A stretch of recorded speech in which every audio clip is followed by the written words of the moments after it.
إن الحمد لله نحمده ونستعينه ونؤمن به ونتوكل عليه ونعوذ بالله من شرور أنفسنا ومن سيئات أعمالنا من يهد الله فهو المهتد ومن يضلل فلن تجد له وليا مرشدا أشهد أن لا إله إلا الله وحده لا شريك له وأشهد أن محمدا عبده ورسوله أرسله بالهدى ودين الحق ليظهره على الدين كله ولو كره المشركون اللهم صل على محمد وعلى آل محمد كما صليت على إبراهيم وعلى آل إبراهيم إنك حميد مجيد اللهم بارك على محمد وعلى آل محمد كما باركت على إبراهيم وعلى آل إبراهيم إنك حميد مجيد أما بعد فإن خير الكلام كلام الله وخير الهدي هدي محمد صلى الله عليه وسلم وشر الأمور محدثاتها وكل محدثة بدعة وكل بدعة ضلالة وكل ضلالة في النار أعوذ بالله من الشيطان الرجيم يا أيها الذين آمنوا اتقوا الله حق تقاته ولا تموتن إلا وأنتم مسلمون ബഹുമാന്യ സത്യവിശ്വാസികളെ, അല്ലാഹു റബ്ബുൽ ഇസ്സത്തിന്റെ ആജ്ഞാവിരോധങ്ങൾ പാലിച്ച് ജീവിതത്തിൻ്റെ എല്ലാ രംഗങ്ങളിലും അവന് കീഴൊതുങ്ങി തഖ്വയുള്ളവരായി ജീവിക്കണമെന്ന് എന്നെയും നിങ്ങൾ ഓരോരുത്തരെയും ഓർമ്മപ്പെടുത്തുകയാണ്, ശക്തമായി വസിയ്യത്ത് ചെയ്യുകയാണ്. മനുഷ്യരായ പൊതുവെ നമ്മൾ ഈ ദുനിയാവിലെ സൃഷ്ടിജാലങ്ങളിൽ ഏറ്റവും ഔന്നത്യമുള്ള ആളുകളാണ് എന്ന് വിചാരിക്കുകയും അതിൻ്റെ പേരിൽ പല അവകാശവാദങ്ങളും ഉന്നയിക്കുകയും ആ ഒരു കാഴ്ചപ്പാടോടുകൂടി അല്പം അഹങ്കാരവും ധിക്കാരവുമൊക്കെ പ്രകടിപ്പിച്ചുകൊണ്ട് ഈ ഭൂമിയിൽ ജീവിക്കുകയും ചെയ്തുകൊണ്ടിരിക്കുകയാണ്. മനുഷ്യന് മറ്റ് സൃഷ്ടിജാലങ്ങളെ അപേക്ഷിച്ച് ഔന്നത്യമുണ്ട്. പ്രകൃതിപരമായി അള്ളാഹു നമുക്ക് പല സവിശേഷതകളും തന്നിട്ടുണ്ട് എന്ന് മാത്രമല്ല, ഒരു മനുഷ്യൻ എന്നതു തന്നെ ഒരാദരവിൻ്റെ അടയാളമായി അള്ളാഹു എടുത്തു കാണിച്ചിട്ടുണ്ട്. വലഖദ് കറംന ബനി ആദം സന്തതികളെ നാം ആദരിച്ചിരിക്കുന്നുവെന്ന് അള്ളാഹു ഖുർആനിൽ പറയുന്നു. അതുപോലെ മറ്റ് സൃഷ്ടിജാലങ്ങളെ അപേക്ഷിച്ച് എല്ലാവരെക്കാളും എന്ന് പറഞ്ഞിട്ടില്ലെങ്കിലും അധികം മറ്റു സൃഷ്ടികളെക്കാളും മനുഷ്യന് അള്ളാഹു ഫദ്ല് നൽകിയിട്ടുണ്ട് എന്ന ഹദീസുകളിൽ നമുക്ക് കാണാൻ സാധിക്കും. അതുപോലെ തന്നെ മനുഷ്യനെ കുറിച്ച് അള്ളാഹു വിശുദ്ധ ഖുർആനിൽ ലഖദ് ഖലഖ്നൽ ഇൻസാന ഫീ അഹ്സനി തഖ്വീം, ഏറ്റവും നല്ല ഒരു രൂപഘടനയോടുകൂടിയാണ് മനുഷ്യനെ നാം സൃഷ്ടിച്ചിട്ടുള്ളത് എന്ന് പറയുന്നു. വസവ്വറക്കും വഅഹ്സന സുവറക്കും, അള്ളാഹു ആകാശഭൂമികളെ സൃഷ്ടിച്ചു, നിങ്ങളെ സൃഷ്ടിച്ചു, നിങ്ങളെ രൂപപ്പെടുത്തി. വഅഹ്സന സുവറക്കും, നിങ്ങളുടെ രൂപങ്ങളെ ഏറ്റവും നന്നാക്കി തീർത്തു എന്നൊക്കെ മനുഷ്യൻ്റെ സവിശേഷതകൾ, അവർ മറ്റ് സൃഷ്ടിജാലങ്ങളെ അപേക്ഷിച്ചുള്ള മഹത്വങ്ങളൊക്കെ അള്ളാഹു എടുത്തു പറഞ്ഞിട്ടുണ്ട്. മനുഷ്യൻ്റെ മഹത്വത്തിൻ്റെ പ്രധാനപ്പെട്ട കാരണം അവൻ അള്ളാഹു നൽകിയിട്ടുള്ള ബുദ്ധിശക്തിയും കാര്യങ്ങൾ വിവേചിച്ചറിയാനുള്ള കഴിവും ചിന്തയും ഒക്കെയാണ്. അതുകൊണ്ട് മനുഷ്യൻ്റെ അറിവിൻ്റെ അടിസ്ഥാനത്തിൽ ആദ്യ മനുഷ്യനായ ആദം അലൈഹിസ്സലാമിനെ സൃഷ്ടിച്ചപ്പോൾ ആദം നബി അലൈഹിസ്സലാമിന് അള്ളാഹു ചില കാര്യങ്ങൾ പഠിപ്പിക്കുകയും അതേക്കുറിച്ച് മലക്കുകളോട് ചോദിക്കുകയും അവർ ഞങ്ങൾക്ക് പഠിപ്പിക്കപ്പെട്ടതല്ലാത്ത ഒന്നും ഞങ്ങൾക്ക് അറിയില്ല എന്ന് സമ്മതിക്കുകയും അങ്ങനെ ആദം നബി അലൈഹി സ്വലാമിനോട് അള്ളാഹു പറഞ്ഞത് പ്രകാരം വഅംബിഹും ബിഅസ്മാഇഹിം, അവയുടെയൊക്കെ പേരുകൾ നീ അവർക്ക് പറഞ്ഞു കൊടുക്കുക എന്ന് അള്ളാഹു കൽപ്പിച്ചപ്പോൾ ആദം നബി അലൈഹി സ്വലാം അള്ളാഹു നൽകിയ വിവരത്തിൻ്റെ അടിസ്ഥാനത്തിൽ ആ കാര്യങ്ങൾ വിശദീകരിക്കുകയും ചെയ്തു. അപ്പോൾ അള്ളാഹു മലക്കുകളോട്, അവിടെ ഹാജറുണ്ടായിരുന്ന മലക്കുകളോട്, ആ കൂട്ടത്തിൽ ഇബ്ലീസും ഉണ്ടായിരുന്നു, അവരോട് പറഞ്ഞു ഉസ്ജുദു ലി ആദം, നിങ്ങൾ ആദമിന് പ്രണാമമർപ്പിക്കുക. അപ്പം മനുഷ്യൻ്റെ അറിവിൻ്റെ പേരിലുള്ള അവനുള്ള ആദരവായിട്ടാണ് ആ സുജൂദ് യഥാർത്ഥത്തിൽ ഇബാദത്തിൻ്റെ സുജൂദല്ല, മറിച്ച് അതൊരു പിന്നെ തഅളീമിൻ്റെ ബഹുമാനം കാണിക്കുന്ന ഒരു സുജൂദാണ്. അങ്ങനെ മനുഷ്യൻ്റെ അറിവിനെ, അവൻ്റെ മഹത്വത്തെ അള്ളാഹു അന്നേ ആദരിച്ചു. ആദ്യ മനുഷ്യന് മലക്കുകളെ കൊണ്ട് സുജൂദ് ചെയ്യിപ്പിച്ചുകൊണ്ട് ആദം നബി അലൈഹി സ്വലാം എന്ന മനുഷ്യരുടെ ആദ്യ പ്രതിനിധിയെ അള്ളാഹു ആദരിച്ചു. ഇങ്ങനെയൊക്കെ മനുഷ്യന് ധാരാളം മികവ് മറ്റുള്ള സൃഷ്ടിജാലങ്ങളെ അപേക്ഷിച്ചുണ്ട്. പക്ഷെ ഇതിൻ്റെ അർത്ഥം മനുഷ്യനെല്ലാം കഴിയുമെന്നല്ല, മനുഷ്യൻ ഏറ്റവും ഉന്നതനാണ് എന്നല്ല, മനുഷ്യൻ്റെ അറിവിന് അതിരുകളില്ല എന്നല്ല. മറിച്ച് ഇതൊക്കെ പറഞ്ഞ ഖുർആൻ മനുഷ്യനെ കുറിച്ച് മറ്റൊരു സ്ഥലത്ത് പറയുന്നത് ഇന്നൽ ഇൻസാന ഖുലിഖ ദഈഫ, നിശ്ചയമായും മനുഷ്യൻ സൃഷ്ടിക്കപ്പെട്ടിട്ടുള്ളത് വളരെ ദുർബലനായിട്ടാണ്. വളരെ ദുർബലമായ അവസ്ഥയിലാണ് മനുഷ്യനെ അള്ളാഹു സൃഷ്ടിച്ചിട്ടുള്ളത്. നമുക്കറിയാം, മറ്റു ജന്തുജാലങ്ങളെ അപേക്ഷിച്ച് അവക്കുള്ള പല നൈസർഗിക കഴിവുകളും മനുഷ്യനില്ല. ഒരു കുഞ്ഞായി ജനിക്കുമ്പോൾ മറ്റു ജന്തുജാലങ്ങളുടെ കുഞ്ഞുങ്ങൾക്കുള്ള പല കഴിവുകളും മനുഷ്യ ശിശുവിനില്ല. വളരെ നിസ്സാരമായ അവസ്ഥയിൽ, ദുർബലമായ അവസ്ഥയിൽ ജനിച്ച് പടിപടിയായി വളർന്ന് പലതും സ്വായത്തമാക്കുകയാണ് ചെയ്യുന്നത്. അതുപോലെ തന്നെ മനുഷ്യനൊരിക്കലും മറ്റു പല ജീവികളെയും അവയുടെ പ്രത്യേകമായ ചില കഴിവുകളെ കവച്ചു വെക്കാൻ സാധിക്കുകയില്ല. എന്നാൽ മനുഷ്യൻ അള്ളാഹു നൽകിയ ബുദ്ധിശക്തി ഉപയോഗിച്ചവന് വിജ്ഞാനം സമ്പാദിക്കാനും അത് ശേഖരിക്കാനും കൈമാറാനും അത് കാത്തു സൂക്ഷിക്കുവാനും മറ്റുള്ള തലമുറകളിലേക്ക്, വരുന്ന തലമുറകളിലേക്ക് പകർന്നു കൊടുക്കാനുമെല്ലാം സാധിക്കും. എന്നാൽ ആ അറിവിനുമുണ്ട് പരിധി. അള്ളാഹു പറഞ്ഞു, വമാ ഊതീതും മിനൽ ഇൽമി ഇല്ലാ ഖലീല, നിങ്ങൾക്ക് അറിവിൽ നിന്ന് വളരെ കുറച്ച് മാത്രമേ നൽകപ്പെട്ടിട്ടുള്ളൂ. ഇന്ന് മനുഷ്യൻ അവൻ്റെ വിജ്ഞാനത്തിൻ്റെ അതിരുകളെക്കുറിച്ച് അത് ബഹിരാകാശത്തോളം എത്തി നിൽക്കുന്നു. കടലിൻ്റെ ആഴങ്ങളിലേക്ക് അവൻ ഊളിയിട്ട് പലതും കണ്ടെത്തിയിരിക്കുന്നു. ഗോളാന്തര യാത്രകൾ നടത്തുന്നു. ബഹിരാകാശത്ത് വെച്ച് 2 ബഹിരാകാശ വാഹനങ്ങളെ, പേടകങ്ങളെ ഘടിപ്പിക്കുവാനുള്ള ഏറ്റവും പുതിയ സാങ്കേതിക വിദ്യ സ്വീകരിച്ച, അത് നേടിയെടുത്ത 4ാമത്തെ രാജ്യമായി നമ്മുടെ നാട് മാറിയ വാർത്ത ഇന്നലെയാണ് നമ്മൾ വായിച്ചത്. ഇങ്ങനെയൊക്കെ മനുഷ്യൻ അവൻ്റെ സാങ്കേതിക ജ്ഞാനം, അതിൻ്റെ വിവിധ നിലക്കുള്ള പ്രയോഗങ്ങൾ ഒക്കെ വികസിപ്പിച്ച് ഗവേഷണം നടത്തിക്കൊണ്ടിരിക്കുമ്പോഴും മനുഷ്യൻ യഥാർത്ഥത്തിൽ വളരെ ദുർബലനാണ് എന്ന സത്യം നമ്മൾ മറന്നു പോകാൻ പാടില്ല. അതിനും അടുത്ത ദിവസങ്ങളിൽ തന്നെ നമുക്ക് അനുഭവങ്ങളുണ്ട്, ഉദാഹരണങ്ങളുണ്ട്. ലോകത്തേറ്റവും സാങ്കേതിക വിദ്യയിലും ഇത്തരത്തിലുള്ള ശാസ്ത്രീയ ഗവേഷണങ്ങളിലുമൊക്കെ മികച്ചു നിൽക്കുന്ന രാജ്യങ്ങളിൽ മുൻപന്തിയിലുള്ള അമേരിക്ക, ഇപ്പോൾ കഴിഞ്ഞ ദിവസങ്ങളിൽ അവിടെ ഉണ്ടായി ഇപ്പോഴും കെട്ടടങ്ങിയിട്ടില്ലാത്ത കാട്ടുതീ, ആ തീ നിയന്ത്രിക്കാൻ പോലും അത്യന്താധുനികമായ സാങ്കേതിക വിദ്യകൾ ഉണ്ടായിട്ട് ദിവസങ്ങൾ പിന്നിട്ടിട്ടും അതിനെ നിയന്ത്രിക്കാൻ, പൂർണ്ണമായി അണക്കാൻ സാധിച്ചിട്ടില്ലെന്ന് മാത്രമല്ല, പല സ്ഥലങ്ങളിലും ഇപ്പോഴും അത് നിയന്ത്രണ വിധേയമായിട്ടില്ല. വലിയ നാശനഷ്ടങ്ങൾ അത് വരുത്തിയിട്ടുണ്ട്. അങ്ങേയറ്റം വിശാലമായ ഭൂപ്രദേശങ്ങൾ അത് വിഴുങ്ങിക്കഴിഞ്ഞിട്ടുണ്ട്. ആയിരക്കണക്കിന് വീടുകൾ അഗ്നിക്കരയായിട്ടുണ്ട്.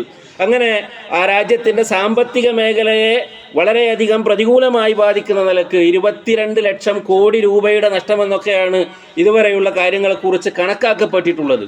അപ്പോൾ ഇവിടെ നമുക്ക് കാണാൻ സാധിക്കുന്ന എല്ലാ സാങ്കേതിക വിദ്യയും ഉണ്ടായിട്ടും പ്രകൃതിയിലുണ്ടായ ഒരു പ്രതിഭാസമെന്ന് നമ്മൾ വളരെ ലാഘവത്തോടു കൂടി പറയുന്ന ഒരു തീ നിയന്ത്രിക്കാൻ സാധിക്കുന്നില്ല എന്നത് മനുഷ്യൻ എത്ര സാങ്കേതികമായി, വൈജ്ഞാനികമായി പുരോഗമിച്ചാലും, എത്രയൊക്കെ ഔന്നത്യം നേടിയാലും സ്രഷ്ടാവിൻ്റെ ചില തീരുമാനങ്ങൾക്കും നടപടിക്രമങ്ങൾക്കും മുമ്പിൽ മനുഷ്യൻ വളരെ നിസ്സാരനാണ് എന്ന് നമ്മൾ ഓർമ്മിപ്പിക്കുന്ന ഒരു സംഗതിയാണ്. നമ്മൾ വളരെ നിസ്സാരരാണ്. കാരണം ഇതിൻ്റെ ഒന്നും നിയന്ത്രണം നമ്മുടെ പക്കലല്ല. ഈ സംഭവിച്ച സംഭവങ്ങളെക്കുറിച്ച് പല നിലക്കുള്ള കാഴ്ചപ്പാടുകളും പ്രചാരണങ്ങളും ഒക്കെ നടക്കുന്നുണ്ട്. അത് അള്ളാഹുവിൻ്റെ ശിക്ഷയാണോ, അതൊരു പരീക്ഷണമാണോ? നമ്മൾ മനസ്സിലാക്കേണ്ടത്, ഇത്തരം കാര്യങ്ങളിൽ ഒരു അള്ളാഹുവിൻ്റെ ശിക്ഷ എന്ന് തീർത്തു പറയണമെങ്കിൽ അള്ളാഹുവിങ്കിൽ നിന്നുള്ള വ്യക്തമായ വിവരം വേണം. പ്രവാചകന്മാരുടെ കാലത്ത് അവരിലൂടെ അള്ളാഹു അറിയിച്ചിട്ടുണ്ട്. പല സമുദായങ്ങൾക്കും ശിക്ഷയുടെ മുന്നറിയിപ്പ് കൊടുത്തിട്ടുണ്ട്, അവർ ശിക്ഷിക്കപ്പെട്ടിട്ടുണ്ട്. അതല്ലാത്ത കാര്യങ്ങളിൽ അത് അള്ളാഹുവിൻ്റെ ശിക്ഷയാണെന്ന് തീർത്തു പറയാനുള്ള യാതൊരു അവലംബവും നമ്മുടെ മുമ്പിലില്ല. അതുകൊണ്ട് അങ്ങനെ തീർത്തു പറയാൻ നമുക്ക് അവകാശമില്ല. പക്ഷെ നമ്മൾ മനസ്സിലാക്കേണ്ട ഇത്തരം സംഭവങ്ങളിൽ നമ്മൾ പഠിച്ചെടുക്കേണ്ടുന്ന ചില കാര്യങ്ങളുണ്ട്, ചില ഗുണപാഠങ്ങളുണ്ട്. അതിനെക്കുറിച്ചാണ് നമുക്ക് ആലോചിക്കുവാനും മനസ്സിലാക്കുവാനും ഉള്ളത്. നമുക്കറിയാവുന്നതുപോലെ മുൻകഴിഞ്ഞ സമുദായങ്ങൾ നശിപ്പിക്കപ്പെട്ടിട്ടുണ്ടെങ്കിൽ അതിനൊക്കെ ചില പ്രത്യേകമായ കാരണങ്ങൾ ഉണ്ടായിട്ടുണ്ട്. ആ കാരണങ്ങൾ ഉണ്ടായാൽ പോലും മനുഷ്യ സമൂഹത്തെ മുൻകഴിഞ്ഞതുപോലെ ഒരു സമുദായത്തെ മുഴുവനായി ഒറ്റയടിക്ക് നശിപ്പിക്കുക എന്ന നടപടിക്രമം മൂസാ നബി അലൈഹി ഇസ്ലാമിൻ്റെ സമുദായത്തിന് ശേഷം നമുക്ക് കാണാൻ സാധിക്കുകയില്ല. അതുവരെയുള്ള ശിക്ഷകളെ പരിചയപ്പെടുത്തിക്കൊണ്ടും വിശദീകരിച്ചുകൊണ്ടും ഇസ്ലാമിക പണ്ഡിതന്മാർ ഖുർആൻ തഫ്സീറൊക്കെ രചിച്ചിട്ടുള്ള മുഫസ്സിറുകളൊക്കെ പറയുന്നത് മൂസാ നബി അലൈഹി ഇസ്ലാമിന് ശേഷം അങ്ങനെ പൊതുവായ ഒരു ശിക്ഷ ഇറങ്ങുകയില്ല എന്നാണ്.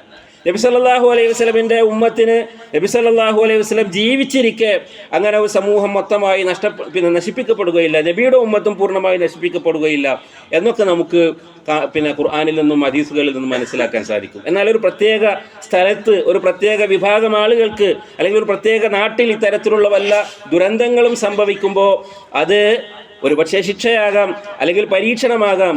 നമ്മൾ മനസ്സിലാക്കേണ്ടത് ഇത്തരം സംഭവങ്ങൾ ഏതൊരു സമൂഹത്തിലും ഉണ്ടാകാം, വിശ്വാസികളുടെ സമൂഹത്തിലും ഇത്തരം സംഗതികൾ ഉണ്ടാകാം. അപ്പോൾ അത് നമ്മൾ പരീക്ഷണമായി മനസ്സിലാക്കണം.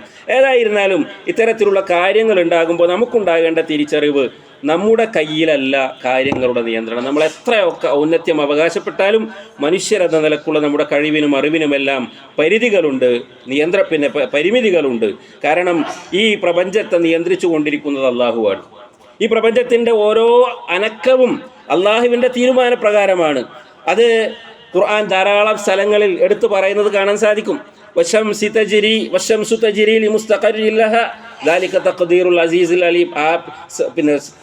സൂര്യൻ്റെ ചലനത്തെക്കുറിച്ച് പറയുമ്പോൾ അത് അള്ളാഹു നിശ്ചയിച്ച ഒരു ഭ്രമണപഥത്തിലൂടെ അത് സഞ്ചരിച്ചു കൊണ്ടിരിക്കുകയാണ്.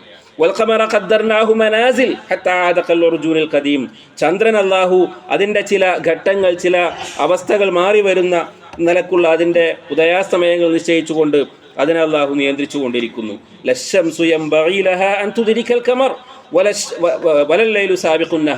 അള്ളാഹു വ്യക്തമായി നിശ്ചയിച്ച് നിർവചിച്ചു കൊടുത്ത ആ കണക്കിനും തോതിനും അപ്പുറം അവ ചലിക്കാത്തത് കൊണ്ട് രാവ് പകലിനെയോ പകൽ രാവിനെയോ ഒരിക്കലും മറികടക്കുകയില്ല. വകുല്ലും ഫി ഫലക്കി യസ്ബഹൂൻ, എല്ലാം അള്ളാഹു നിശ്ചയിച്ച പ്രകാരം അവയവയുടെ ഫലക്കുകളിൽ, അവയവയുടെ ഭ്രമണപഥങ്ങളിൽ നീന്തിക്കൊണ്ടിരിക്കുന്നു എന്ന് അള്ളാഹു പറയുന്നു. വേറെ ധാരാളം സ്ഥലങ്ങളിൽ കാണാം അള്ളാഹുവാണ് മുദബ്ബിർ, യുദബ്ബിറുൽ അംറു മിനസ് സമാ, ആകാശത്ത് നിന്ന് കാര്യങ്ങൾ മുഴുവൻ നിയന്ത്രിച്ചു കൊണ്ടിരിക്കുന്നവൻ അല്ലാഹുവാകുന്നു. ഇങ്ങനെ ഈ ദുനിയാവിൽ നടക്കുന്ന പ്രാപഞ്ചിക പ്രതിഭാസങ്ങളെന്ന് നമ്മൾ പറയുന്ന കാരണങ്ങളെക്കുറിച്ച് ആലോചിച്ചാൽ പോലും അവയുടെ പൂർണ്ണമായ നിയന്ത്രണം അല്ലാഹുവിൻ്റെ പക്കലാണ് എന്നും അതിലൊക്കെ വലിയ ദൃഷ്ടാന്തങ്ങളുണ്ട് എന്നും നമുക്ക് കാണുവാൻ സാധിക്കും. ഇന്ന ഫീ ഖൽഖിസ് സമാവാതി വൽ അർളി വഖ്തിലാഫിൽ ലൈലി വൻ നഹാർ വൽ ഫുൽക്കി ലത്തി തജ്രി ഫിൽ ബഹർ ബിമാ യൻഫഉ الناس വമാ അൻസലല്ലാഹു മിനസ് സമാഇ മിൻ മാഇൻ ഫഅഹ്യാ ബിഹിൽ അർള ബഅദ മൗതിഹാ വബസ്സ ഫീഹാ മിൻ കുല്ലി ദാബ്ബ വതസ്രീഫിൽ റിയാഹി വസ്സഹാബിൽ മുസഖർ ബൈന السماء والأرض لآيات لقوم يعقلون.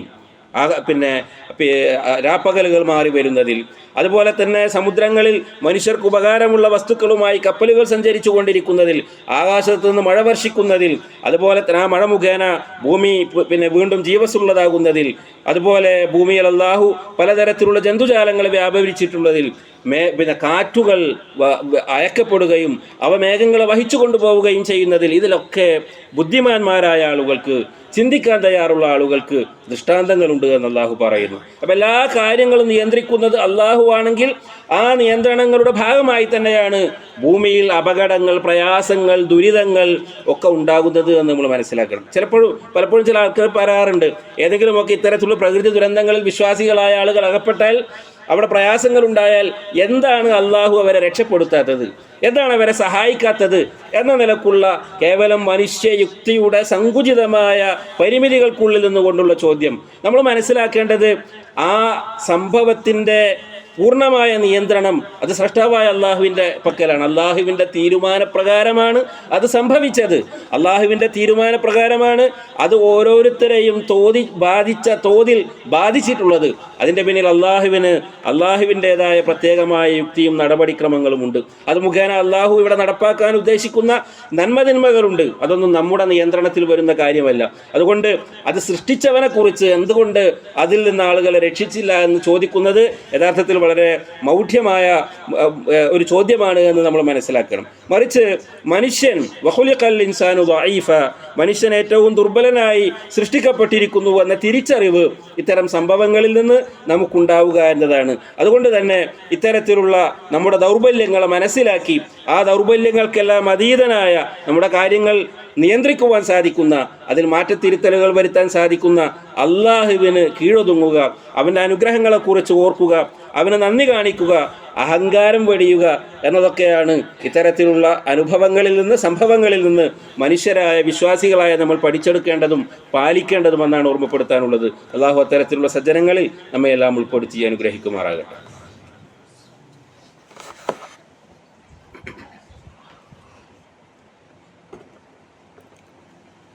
إن الحمد لله نحمده ونستعينه ونؤمن به ونتوكل عليه اللهم صل وسلم على محمد وعلى آل محمد اتقوا الله حق تقاته ولا تموتن إلا وأنتم مسلمون. മനുഷ്യരായ നമുക്ക് വേണ്ടിയാണ്, നമ്മുടെ നിലനിൽപ്പിന് അനുഗുണമായാണ് അള്ളാഹു ഈ ഭൂമിയിലുള്ള എല്ലാ കാര്യങ്ങളും സംവിധാനിച്ചിട്ടുള്ളത്. വലദി ഖലഖ ലക്കും മാ ഫിൽ അർദി ജമീഅ, ഈ ഭൂമിയിലുള്ള കാര്യങ്ങൾ നിങ്ങൾക്ക് വേണ്ടി അള്ളാഹു സൃഷ്ടിച്ചിരിക്കുന്നു, സംവിധാനിച്ചിരിക്കുന്നുവെന്ന് അള്ളാഹു നമ്മളോട് പറയുന്നു.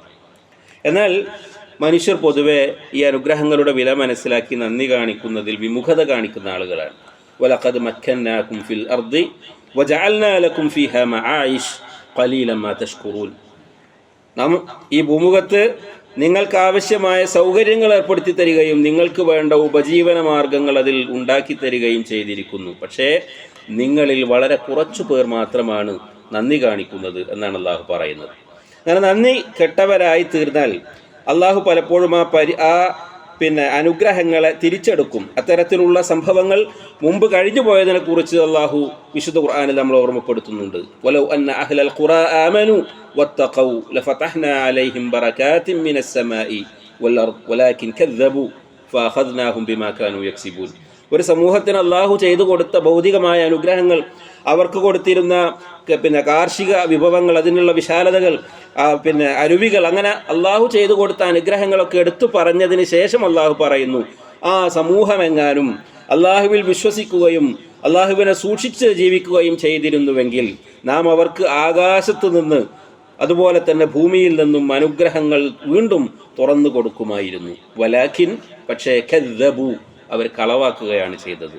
അവർ ലഭിച്ച അനുഗ്രഹങ്ങൾക്ക് അള്ളാഹുവിന് നന്ദി കാണിക്കേണ്ടതിന് പകരം അള്ളാഹുവെ നിഷേധിക്കുകയും അള്ളാഹുവിൻ്റെ അനുഗ്രഹങ്ങളോട് നന്ദി കാണിക്കുകയും കളവാക്കുകയും ചെയ്തു. ഫഅഖദ്നാഹും ബിമാ കാനൂ യക്സിബൂൻ, അപ്പോൾ അവർ പ്രവർത്തിച്ചിരുന്ന പ്രവർത്തനങ്ങൾ കാരണത്താൽ നാം അവരെ പിടികൂടി. വേറൊരു സ്ഥലത്ത് നമുക്ക് കാണാൻ സാധിക്കും, ഇത്തരത്തിൽ നന്ദി കേട് കാണിച്ച ഒരു സമൂഹത്തെ ഭയത്തിൻ്റെയും വിശപ്പിൻ്റെയും പുതപ്പുകൾ കൊണ്ട് നാം അവരെ ആവരണം ചെയ്തു എന്ന് അള്ളാഹു പറയുന്നതായി. അപ്പോൾ നന്ദികേട് കാണിക്കുമ്പോൾ അള്ളാഹുവിൻ്റെ ശിക്ഷ ഉണ്ടാവുക എന്നത്, അല്ലെങ്കിൽ അനുഗ്രഹങ്ങൾ പിൻവലിക്കപ്പെടുക എന്നത് അള്ളാഹുവിൻ്റെ നടപടിക്രമങ്ങളിൽപ്പെട്ട ഒരു കാര്യമാണ്. അതുകൊണ്ട് നമ്മൾ എന്ത് വേണം? നമ്മൾ അള്ളാഹുവിൻ്റെ അനുഗ്രഹങ്ങൾ തിരിച്ചറിഞ്ഞ് അതിന് നന്ദി കാണിക്കുന്നവരായി തീരണം. كما أرسلنا فيكم رسولا منكم يتلو عليكم آياتنا ويزكيكم ويعلمكم الكتاب والحكمة വയുഅല്ലിമുക്കും മാ ലം തകൂനു തഅലമൂൻ. അള്ളാഹു ചെയ്തു തന്ന അനുഗ്രഹങ്ങളിൽ വളരെ വലിയൊരു അനുഗ്രഹമാണ് അള്ളാഹു പ്രവാചകനെ അയച്ചു തന്നു, നമുക്ക് ദൃഷ്ടാന്തങ്ങൾ അവതരിപ്പിച്ചു, നമ്മ നന്മയിലേക്കും സംസ്കരണത്തിലേക്കും വഴി നടത്താവുന്ന ഗ്രന്ഥം നമുക്ക് നൽകി, അത് അള്ളാഹു നമ്മളെ പഠിപ്പിച്ചു വന്നത്. അങ്ങനെ ആ ഒരു അനുഗ്രഹം എടുത്തു പറഞ്ഞിട്ട് അള്ളാഹു പറയുന്നത് ഫദ്കുറൂനി അദ്കുർക്കും, അതുകൊണ്ട് നിങ്ങൾ എന്നെ ഓർക്കണം, അപ്പോൾ ഞാൻ നിങ്ങളെയും ഓർക്കും. വഷ്കുറൂലി, നിങ്ങൾ എന്നോട് നന്ദി കാണിക്കണം. വലാ തക്ഫുറു, നിങ്ങൾ നന്ദി കേട് കാണിക്കുന്നവരാകാൻ പാടില്ല. അങ്ങനെ നന്ദി കേട് കാണിച്ചാൽ എന്തുണ്ടാകും? വഇദ് തഅദ്ദന റബ്ബുക്കും ലഇൻ ശകർതും ലഅസീദന്നകും വലഇൻ കഫർതും ഇന്ന അദാബി ലശദീദ്. അല്ലാഹു വിളംബരം ചെയ്തിരിക്കുന്നു, നിങ്ങളുടെ റബ്ബ് വിളംബരം ചെയ്തിരിക്കുന്നു, ലഇൻ ശകർതും ലഅസീദന്നകും, നിങ്ങൾ നന്ദി കാണിക്കുകയാണെങ്കിൽ നിങ്ങൾക്ക് അല്ലാഹു അനുഗ്രഹങ്ങൾ വർദ്ധിപ്പിച്ചു തരും.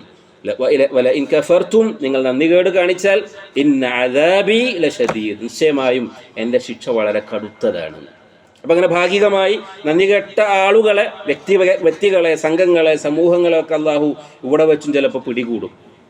എന്നിട്ട് അതിൻ്റെ പരമമായ നടപടിക്രമങ്ങൾ അള്ളാഹു പരലോകത്തേക്ക് വേണ്ടി നീട്ടിവെക്കുകയും ചെയ്യും. എന്നാൽ നന്ദി കാണിക്കുകയാണെങ്കിലോ മാ യഫ്അലുല്ലാഹു ബിഅദാബികും മിൻ ശകർതും വആമൻതും വകാന അല്ലാഹു ശാകിറൻ അലീമ.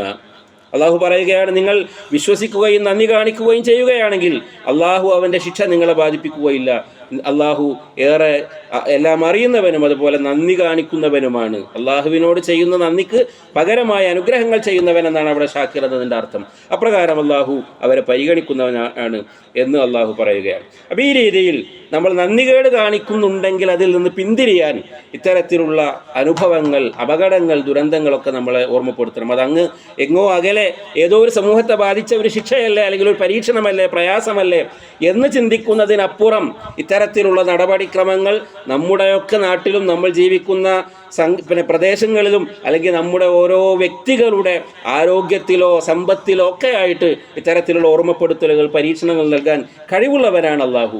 അതുകൊണ്ട് നമ്മൾ അത്തരം ശിക്ഷക്ക് അല്ലെങ്കിൽ അള്ളാഹുവിൻ്റെ അത്തരത്തിലുള്ള ഒരു പിടിക്കലിന് വഴിവെക്കുന്ന നിലക്കുള്ള കാരണങ്ങൾ നമ്മിലുണ്ടെങ്കിൽ അതിൽ നിന്ന് മാറി നിൽക്കാൻ ഇത്തരത്തിലുള്ള കാര്യങ്ങൾ നമ്മളെ ഓർമ്മപ്പെടുത്തേണ്ടതുണ്ട്. അബുൽ ആലിയ റഹിമഹുല്ല പറയുന്നതായി കാണാൻ സാധിക്കും, മൻ അസല്ലാഹ ഫിൽ അർദി ഫഖദ് അഫ്സദ ഫിൽ അർദ്. ആരെങ്കിലും ഭൂമിയിൽ ധിക്കാരം കാണിക്കുന്നുണ്ടെങ്കിൽ അവൻ ഭൂമിയിൽ കുഴപ്പമുണ്ടാക്കിയിരിക്കുന്നു. ലിഅന്ന സ്വലാഹൽ അർദി വസ്സമാഇ ബിത്വാഅ. കാരണം ഭൂമിയിലെയും ആകാശത്തെയും നന്മ എന്നത് അനുസരണത്തിലൂടെ, അള്ളാഹുവിനുള്ള അനുസരണത്തിലൂടെയാണ് അവയുടെ നല്ല നിലനിൽപ്പ് എന്ന് നമുക്ക് അഭിപ്രായപ്പെട്ടതായി പഠിപ്പിക്കുന്നതായി കാണാൻ സാധിക്കും. അലി റളിയല്ലാഹു അൻഹുവിൽ നിന്ന് വന്നിട്ടുള്ള ഒരു ഉപദേശം കൂടി നമ്മൾ മനസ്സിലാക്കുക. കാന ഫിൽ അർദി അമാനാനി മിൻ അദാബില്ലാഹ്. അദ്ദേഹം പറയുകയാണ്, മനുഷ്യരായ നമുക്ക് അള്ളാഹുവിൻ്റെ ശിക്ഷകളിൽ നിന്നുള്ള 2 സംരക്ഷണങ്ങൾ ഭൂമിയിൽ ഉണ്ടായിരുന്നു. കാന ഫിൽ അർദി അമാനാനി മിൻ അദാബില്ലാഹ് ഫറുഫിഅ അഹദുഹുമാ. അതിലൊന്ന് ഉയർത്തപ്പെട്ടു കഴിഞ്ഞിരിക്കുന്നു. ഫദൂനകുമുൽ ആഖർ, രണ്ടാമത്തേത് നിങ്ങളോടൊപ്പമുണ്ട്. ഫതമസ്സകൂ ബിഹി, അതുകൊണ്ട് അതിനെ നിങ്ങൾ മുറുകെ പിടിക്കുക. അമ്മൽ മർഫൂഉ ഫറസൂലുള്ളാഹി സ്വല്ലല്ലാഹു അലൈഹി വസല്ലം, ഉയർത്തപ്പെട്ട സംരക്ഷണം അത് അള്ളാഹുവിൻ്റെ പ്രവാചകനായ മുഹമ്മദ് മുസ്തഫ സ്വല്ലല്ലാഹു അലൈഹി വസല്ലമാണ്. വഅമ്മൽ ബാഖി മിൻഹുമാ, അതിൽ നിന്ന് ബാക്കി നിൽക്കുന്ന കാര്യം ഫൽ ഇസ്തിഗ്ഫാർ, അത് അള്ളാഹുവിനോട് ഇസ്തിഗ്ഫാർ ചോദിക്കലാണ്, പാപമോചനം തേടലാണ്. എന്നങ്ങനെ പറയാൻ കാരണം അതിന് തെളിവായി അദ്ദേഹം അലി റളിയല്ലാഹു അൻഹു സൂറത്ത് അൻഫാലിലെ ആയത്ത് ഓതി, വമാ കാന അല്ലാഹു ലിയുഅദ്ദിബഹും വഅൻത ഫീഹിം. അള്ളാഹുവിൻ്റെ റസൂലിനോട് അള്ളാഹു പറയുന്നു, താങ്കൾ അവരിൽ ഉണ്ടായിരിക്കെ നാം അവരെ ശിക്ഷിക്കുകയില്ല. വമാ കാന അല്ലാഹു മുഅദ്ദിബഹും വഹും യസ്തഗ്ഫിറൂൻ. അവർ ഇസ്തിഗ്ഫാർ ചെയ്യുന്നവരായിരിക്കെ നാം അവരെ ശിക്ഷിക്കുകയില്ല. ഇത് അള്ളാഹുവിൻ്റെ വാഗ്ദാനമാണ്. അതിലൊന്ന് അള്ളാഹുവിൻ്റെ റസൂൽ ഇവിടെ പറഞ്ഞിരിക്കുന്നു. ഇനി രണ്ടാമത് നമ്മുടെ പക്കൽ ബാക്കിയുള്ളത് ഈ ഇസ്തിഗ്ഫാറാണ്. അതുകൊണ്ട് ഇസ്തിഗ്ഫാർ വർദ്ധിപ്പിക്കുക, പാപങ്ങളിൽ നിന്ന് പിന്മാറുക, സംഭവിച്ച പാപങ്ങളെക്കുറിച്ച് അള്ളാഹുവിനോട് പാപമോചനം ചോദിച്ചു കൊണ്ടിരിക്കുക. അങ്ങനെ നമ്മുടെ നിസ്സാരത, നമ്മുടെ ദൗർബല്യം അംഗീകരിച്ചുകൊണ്ട് അള്ളാഹുവിൻ്റെ മഹത്വവും അള്ളാഹുവിൻ്റെ പരമാധികാരവും മനസ്സിലാക്കിക്കൊണ്ട് അവൻ്റെ കാരുണ്യത്തിന് ഏറ്റവും ആവശ്യക്കാരാണ് നമ്മൾ എന്ന തിരിച്ചറിവിൻ്റെ അടിസ്ഥാനത്തിൽ അള്ളാഹുവിലേക്ക് ഖേദിച്ചു മടങ്ങുന്നവരായി തീരാനാണ് നമ്മളെപ്പോൾ ശ്രമിച്ചു കൊണ്ടിരിക്കേണ്ടത്. അള്ളാഹു അത്തരത്തിലുള്ള ആളുകളിൽ നമ്മയെല്ലാം ഉൾപ്പെടുത്തി അനുഗ്രഹിക്കുമാറാകട്ടെ. നമ്മുടെ ജീവിതത്തിൽ സംഭവിച്ചിട്ടുള്ള എല്ലാ തെറ്റുകുറ്റങ്ങളും അള്ളാഹു നമുക്ക് പുറത്ത് മാപ്പാക്കി തരുമാറാകട്ടെ. എല്ലാവിധ പ്രയാസങ്ങളിലും അള്ളാഹു നമുക്ക് കാവലും രക്ഷയും നൽകി അനുഗ്രഹിക്കുമാറാകട്ടെ. നമ്മുടെ മാതാപിതാക്കളിൽ നിന്ന് മരണപ്പെട്ടു പോയവർക്ക് അള്ളാഹു മഗ്ഫിറത്തും മർഹമത്തും നൽകി അനുഗ്രഹിക്കുമാറാകട്ടെ. അള്ളാഹു മഗ്ഫിർ ലിൽ മുഅ്മിനീന വൽ മുഅ്മിനാത്ത് വൽ മുസ്ലിമീന വൽ മുസ്ലിമാത്ത് അൽഅഹ്യാഇ മിൻഹും വൽ അംവാത്ത്. اللهم أعز الإسلام والمسلمين وأذل الشرك والمشركين. اللهم انصرنا على القوم الكافرين والظالمين. اللهم اغفر لنا ولإخواننا الذين سبقونا في الإيمان ولا تجعل في قلوبنا غلا للذين آمنوا ربنا إنك رؤوف رحيم. ربنا آتنا في الدنيا حسنة وفي الآخرة حسنة وقنا عذاب النار. اللهم زدنا من النار، اللهم زدنا من النار، اللهم زدنا من النار. اللهم ربنا آتنا في الدنيا حسنة وفي الآخرة حسنة وقنا عذاب النار. السلام عليكم.